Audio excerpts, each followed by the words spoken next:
Bonsoir, bienvenue au Talk Orange Le Figaro. Nous recevons ce soir Nicolas Dupont-Aignan, député de l'Essonne et président de Debout la République. Nicolas Dupont-Aignan, bonsoir. Bonsoir, vous. Vous avez demandé une reprise du pouvoir par les Français. Alors, est-ce que c'est un appel à l'insurrection? Oh, pas à l'insurrection, mais à l'insurrection dans les urnes, oui.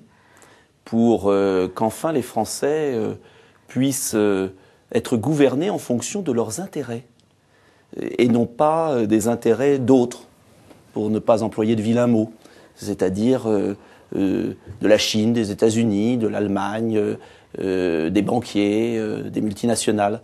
Je crois qu'on arrive à la fin d'une période, que notre peuple, comme d'ailleurs les autres peuples, ne supporte plus la manière dont ils sont gouvernés par l'oligarchie financière et politique. C'est un peu ce que vous avez dit au lendemain des vœux de Nicolas Sarkozy, où vous avez dénoncé une nouvelle capitulation devant les puissances de l'argent. Sa gestion de la crise avait été à peu près unanimement saluée à droite comme à gauche. Comment expliquez-vous votre grande solitude dans cette critique? Oh, je ne crois pas être seul. Des millions de Français ont compris que le président de la République, en voulant à tout prix sauver l'euro, en fait, sauvait un système financier. Quand on donne des milliards à la Grèce, soi-disant au nom d'un plan de sauvetage, on ne sauve pas la Grèce. On sauve les banquiers qui ont mal placé leur argent. Ce n'est pas un don, c'est un prêt. Oui, un prêt qui deviendra un don. Donc en fait, le président de la République... Excusez-moi, en tout cas pour les banques, le prêt a été un prêt et a déjà rapporté. Écoutez, on peut s'apercevoir que l'Union européenne, dans l'ensemble de tous les pays, ça a été un prêt qui devient de plus en plus un don. On n'aide pas les peuples. On est en train, et le président de la République a affiché très solennellement son intention lors des vœux, de soutenir ce système. Il avait l'occasion de prendre acte de la faillite de l'euro, d'essayer de construire autre chose. Non, il est solidaire de ce système qui est en train d'épuiser les économies européennes et l'économie française, de nourrir le chômage de masse, la croissance lente et à terme l'explosion sociale et politique. Donc moi je dis danger, une autre voie est possible. On peut gouverner la France différemment, on peut se faire respecter des banques, on peut mieux affronter la mondialisation, protéger les Français. Il y a une autre politique qui est possible. Bruno Le Roux, le député socialiste, était notre invité hier. Il vous a posé une question à ce sujet. Le raisonnement qui permettrait de dire que l'euro nous a moins bien protégés que le franc, je n'arrive pas à le trouver. Et donc, je voudrais qu'il puisse me donner son avis là-dessus. Ben écoutez, c'est très simple. La preuve par les faits. Le pouvoir d'achat, toutes les ménagères et toutes les personnes qui font leurs courses, femmes et hommes, savent combien l'euro a plombé le porte-monnaie. Et puis maintenant, le chômage de masse, la déflation salariale.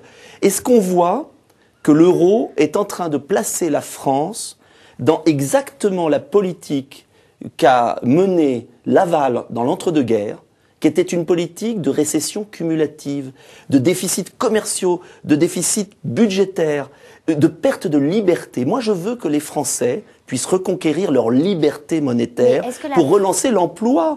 Monsieur Le Roux n'a pas vu, sans doute, qu'il y avait des millions de chômeurs en Europe à cause de cette politique monétaire suicidaire. Est-ce que la France peut sortir seule de l'euro et se couper ainsi de ses voisins européens? Mais elle ne se coupera pas de ses voisins européens puisque le système va exploser. La question n'est plus faut-il sortir de l'euro.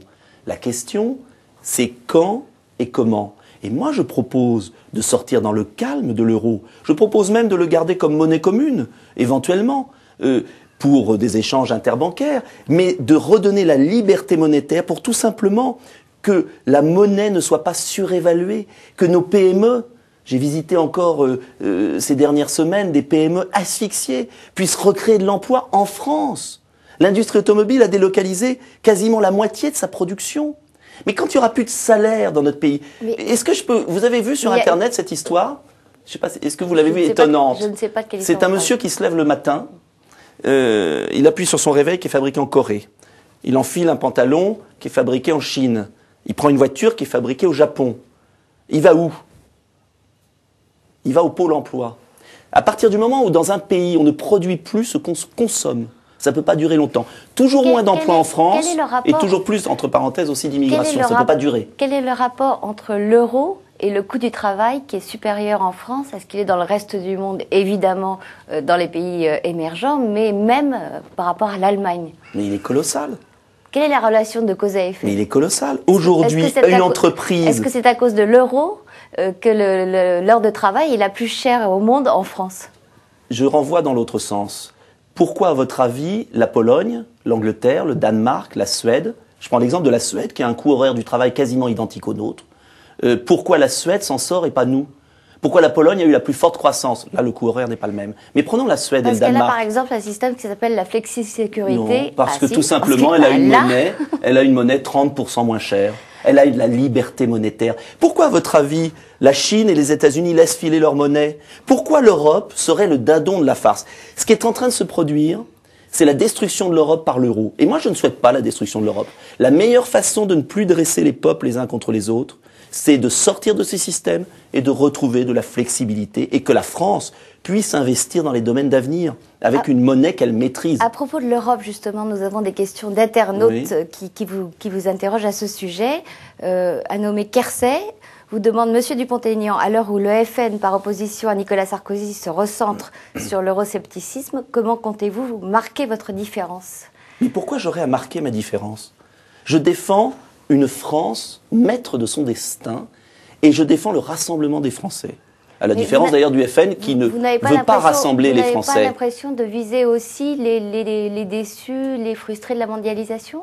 Mais les frustrés de la mondialisation, ce sont des femmes et des hommes qui vivent un enfer et le retour de la jungle. Il n'y a que la petite oligarchie parisienne qui ne se rend plus compte à quel point nos compatriotes souffrent. Il n'y a pas les frustrés, il y a le peuple français qui n'en peut plus de vivre dans un pays qui a de moins en moins d'emplois, de moins en moins de pouvoir d'achat, où c'est la régression sociale permanente et qui ne se défend pas et qui est totalement vaincu économiquement par des pays qui ne respectent aucune loi. Alors on peut revenir à l'esclavage, on peut venir à des salaires. Monsieur Séguéla aujourd'hui se féliciter des Chinois qui étaient sans doute très heureux. On voit qu'il n'a pas été travaillé dans un camp de travail en Chine. Ce sont des nouveaux esclaves à 50 € par mois, avec des dortoirs, des femmes et des hommes. C'est ça qu'on veut pour la France? 50 €, moi, je ne veux pas. 50 € par mois, c'est la moitié du salaire moyen chinois. Et c'est pas dans des camps de travail. Ah bah écoutez, pardonnez-moi, j'ai été visiter des usines. Allez visiter les usines où sont fabriqués les téléphones portables. Vous verrez qu'il y a les dortoirs des femmes et des hommes et des milices privées qui gardent les usines. Et des suicides. Est-ce qu'on veut ça pour la France et l'Europe? Si l'Europe n'est pas capable de se défendre, si l'Europe n'est pas capable de mettre en place un protectionnisme, si l'Europe n'a pas la volonté de produire chez elle les produits qu'on consomme, alors oui, nous deviendrons une zone touristique, une sorte de parc de loisirs. Moi, je ne veux pas ça pour mon pays et mes enfants. Par la virulence de vos critiques, vous vous rapprochez aussi beaucoup de Dominique de Villepin. Jusqu'où peut aller ce rapprochement? Est-ce qu'il est toujours question que vous constituiez, par exemple, un groupe avec les villepinistes de l'Assemblée? Écoutez, les villepinistes de l'Assemblée sont restés à l'UMP. C'est leur choix. Mais encore une fois, moi je ne vois pas les choses en fonction des étiquettes ou des personnalités. Je vois les choses en fonction des projets. Mon projet politique, oui, mais ce qui compte, c'est ce qu'on veut faire de la France. Moi je veux qu'on sorte de l'euro. Je veux rétablir les contrôles aux frontières pour faire cesser l'immigration massive. Je veux rassembler les Français autour des valeurs de la République, l'école de la République, une justice qui fonctionne, des forces de police qui rétablissent un minimum d'ordre public. C'est ça qui m'intéresse. Donc ce qui m'intéresse, c'est de savoir, par exemple, ce que M. de Villepin propose sur la crise de l'euro. Mais je ne raisonne pas en fonction de alliance, pas alliance. Je raisonne en fonction d'un projet politique que je défendrai en 2012. Et ce projet, vous le connaissez, il est très précis, parce que je crois qu'on n'a pas le droit de laisser la France dans l'état où elle est. Et je suis le seul candidat à promouvoir ces idées-là. Le seul. Dominique de Villepin se flatte de les promouvoir aussi, mais par exemple, on ne peut pas imaginer un ticket entre lui et vous en 2012? On verra. En tout cas, moi, si Dominique de Villepin veut sortir de l'euro, contrôler les frontières nationales, ce sera un grand pas vers ma candidature. J'en serai heureux. Vous n'avez pas peur que la multiplication des candidatures à droite aboutisse à un second tour entre Marine Le Pen et le ou la candidate socialiste, autrement dit à un 21 avril à l'envers? Vous savez, ce qui peut aboutir à cette solution, c'est le désastre de la politique menée aujourd'hui et le silence de personnalités de l'UMP qui n'en pensent pas moins, qui sont très inquiètes et qui ne disent rien. Et je crois au contraire que mon devoir, c'est de dire qu'on peut rétablir davantage l'ordre public. J'ai proposé par exemple une proposition de loi sur la suppression des remises de peine automatiques. J'attends que mes collègues la votent. On peut relever l'école publique sur l'effort, le mérite. Il y a des mesures à prendre. On peut sortir de l'euro pour relancer nos exportations.